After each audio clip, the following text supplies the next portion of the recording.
होता है लेकिन हाथी चलता है, भागता नहीं जी। आप हाथी को भगा नहीं सकते। वो भागने का आपको सेंस देगा ऐसा, लेकिन वो उतना ही है, बिल्कुल स्वर। ये वैसा हाथी है। अंडरस्टूड। हाथी है मतलब बड़ा है, जायंट है, अच्छा है, सब कुछ बढ़िया है, लेकिन इक्विटी साइज बहुत बड़ी है, इसलिए ये मूव जल्दी नहीं करेगा। और 25-26 रुपए का तो सब लोग लेंगे। अब मैं पहले क्या अच्छी चीजें वो बता। जी सर। सबसे पहली चीज तो पेरेंटेज बहुत स्ट्रॉन्ग है, सरकारी कंपनी है और वो भी रेलवे की है और AAA रेटेड है जी। तो कहीं कोई कंपनी की बैलेंस शीट फाइनेंशियल्स को लेकर तो चिंता की बात ही नहीं। अंडरस्टूड। पहली चीज क्लियर है। दूसरी चीज, रेवेन्यू और प्रॉफिट की विजिबिलिटी अगले कई सालों तक बहुत क्लियर है। आराम से कंपनी पैसा कमाती रहेगी। नए ऑर्डर क्या, माफ कीजिए, नया बिजनेस ना भी आए।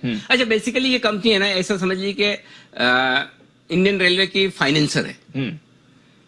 इंडियन रेलवे को जो पैसा चाहिए, सबसे ज्यादा पैसा यही अरेंज करके उनको देते हैं। कि इंडियन रेलवे की रिक्वायरमेंट समझ लेते हैं, अच्छा आपको इतना पैसा चाहिए, हम लेकर आते हैं, अरेंज करके थोड़ा अपना मार्जिन रख देते हैं, आगे चढ़ा के दे देते हैं। तो वैसे चाहे तो मुझे कई बार ये भी लगता है कि अलग से कंपनी की जरूरत क्या है। कायदे से देखा जाए तो रेलवे का एक डिपार्टमेंट अलग हो सकता है, लेकिन सरकार की इसके पीछे थॉट प्रोसेस बहुत अच्छी है, क्योंकि जो ऑपरेशनल कंपनी है और जो फाइनेंसिंग कंपनी दोनों सेपरेट हो, तो क्या है कि फंड्स का जो मैनेजमेंट है ना वो बहुत अच्छा होता है, नहीं तो गालमेल हो जाता था। तो ये बहुत बढ़िया किया इन्होंने कि फाइनेंसिंग कंपनी अलग कर दी। तो IRFC क्या करता है, मार्केट से पैसा उठाता है, गवर्नमेंट की गारंटी है पीछे, वो पैसा उठाकर रेलवे को देता है उसके एक्सपांशन प्लान के लिए, जिस जिस काम के लिए उनको चाहिए। तो इसलिए अगले कई सालों तक इनके वो ब्याज आता रहेगा रेलवे से, ये पैसा रेज करते रहेंगे, देते रहेंगे, सिंपल। तीसरा, वैल्यूशंस। आमतौर पर जो फाइनेंसिंग कंपनियां NBFC हुई, बैंक से, उनको आप प्राइस टू बुक वैल्यू पर एडजस्ट करते हैं।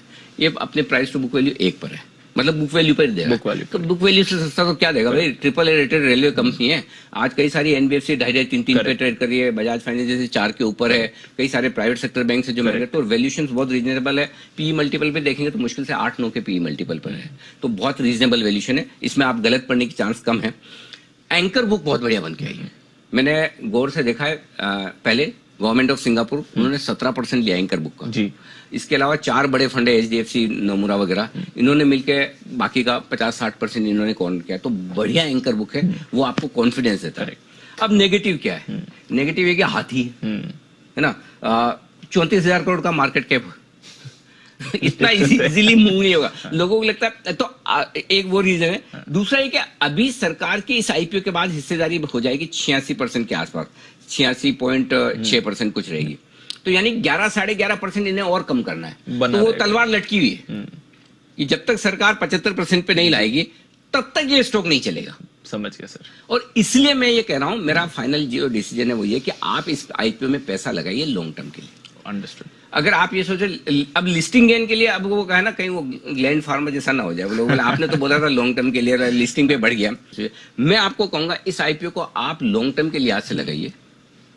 लिस्टिंग पे बन जाए पैसा तो अच्छी बात है, लेकिन मैं बहुत बड़ी लिस्टिंग की उम्मीद नहीं करा कि 40-50% ऊपर। बड़ी लिस्टिंग को आप क्या बोलोगे, अनलेस कि आज के जमाने में तो सारे IPO डबल हो रहे हैं, 3 गुना हो रहे हैं। तो अगर आप 20%, 15% ऊपर लिस्ट होता है, उसको आप बड़ा लिस्टिंग गेन मानते हो, तब तो आपका कैलकुलेशन, वो मेरी नहीं है जी सर। मैं 10-15% ऊपर लिस्ट होता है तो उसको मैं बड़ा नहीं मानता। इसलिए मैं आपको कह रहा हूँ लॉन्ग टर्म के लिहाज से करिए, शॉर्ट टर्म में बन जाए तो ठीक है।